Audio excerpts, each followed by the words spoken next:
Dr. Caldwell, I've seen a couple of your videos in the past, and one of them I thought was interesting that you said every cancer can be cured in 2 to 6 weeks.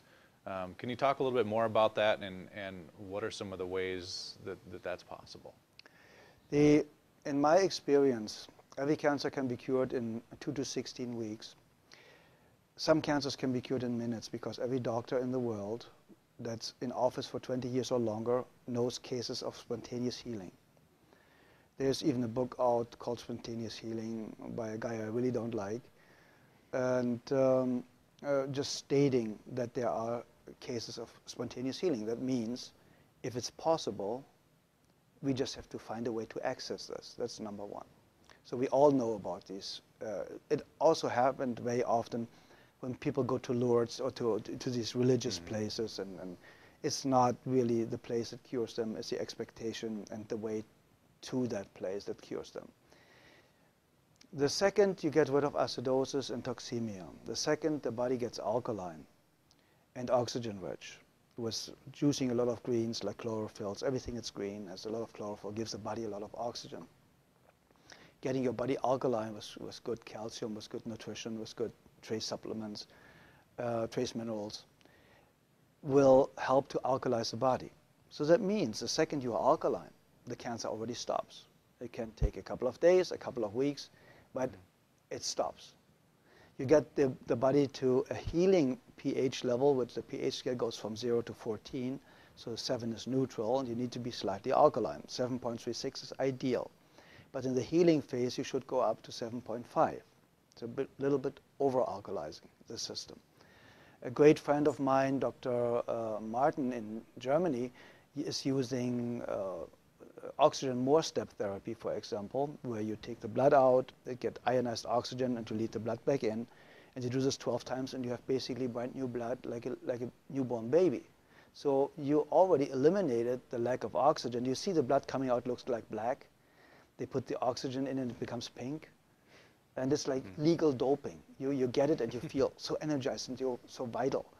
And there are, we know basically with what I used, what my MDs in Europe used is vitamin C injections, intravenous vitamin C injections, 100 cc's a day, 3 times a week. That's what we used in certain cases more often.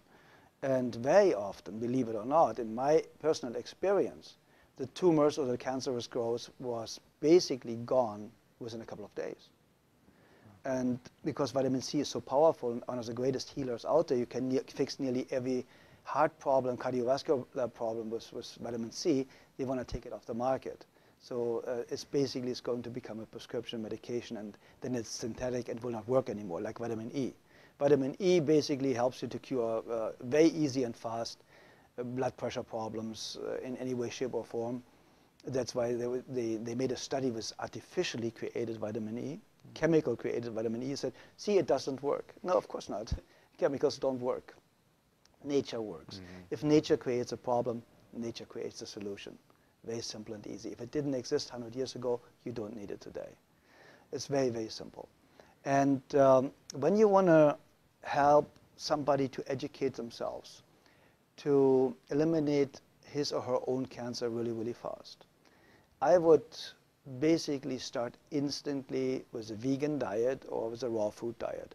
My friend Paul Nissan is one of the greatest raw food chefs. He has fantastic books out there about raw food, so it's accessible for a couple of bucks, how to do it. He has free videos all over his website.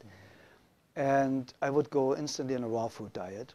I would go make sure, if I don't have a very rare kidney disease, to drink a gallon of water a day with half a teaspoon of sea salt in it a day, because we need salt for every body function. We need electricity. And this electricity can only be produced with enough salt, basically. So if you have a lack of salt, you have a blood pressure problem. See, and we're not supposed to have salt, though, too, especially if we have high blood pressure. That's what we're told. Okay, it's the opposite. The problem is they are talking about table salt. Very often, table salt is 1/3 glass, 1/3 sand, and 1/3 salt. So the glass or the sand is scratching the arteries, and they start to bleed. So now cholesterol goes there to stop it from, make you survive, to stop it from bleeding, so that you don't bleed to death internally. So now they say the cholesterol all of a sudden is the cause of the high blood pressure because it narrows the bloodways. And that's completely absurd, because you die of not enough cholesterol. You do not die of too much. There are people with a cholesterol of 600, perfectly healthy, never been sick in their lifetime.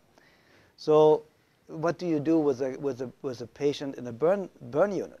You give them 20 to 25 hard-boiled eggs a day, because they know only cholesterol can rebuild brand new healthy cells really, really fast. Nearly 87% of a cell is built from cholesterol. So where does the new cell potential or foundation come from if you have a lack of cholesterol? Everybody should have at least 250 combined cholesterol.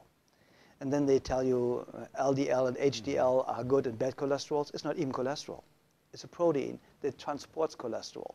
So they are too stupid to even narrow it down the right way. So if you look at the facts, and if you look what they know and what they don't know, you know that Dr. Gary Null stated it, and a lot of other people. The medical profession, the medical doctor statistically has the shortest lifespan of 56 years of age, the highest abuse rate of alcohol and drugs, the highest suicide rate. Only the psychiatrist is higher. And so you go to somebody that has the lowest lifespan, highest suicide rate, highest drug abuse rate, to ask them how to have a healthy, happy, long life. Yeah. I think we should rethink our way of thinking.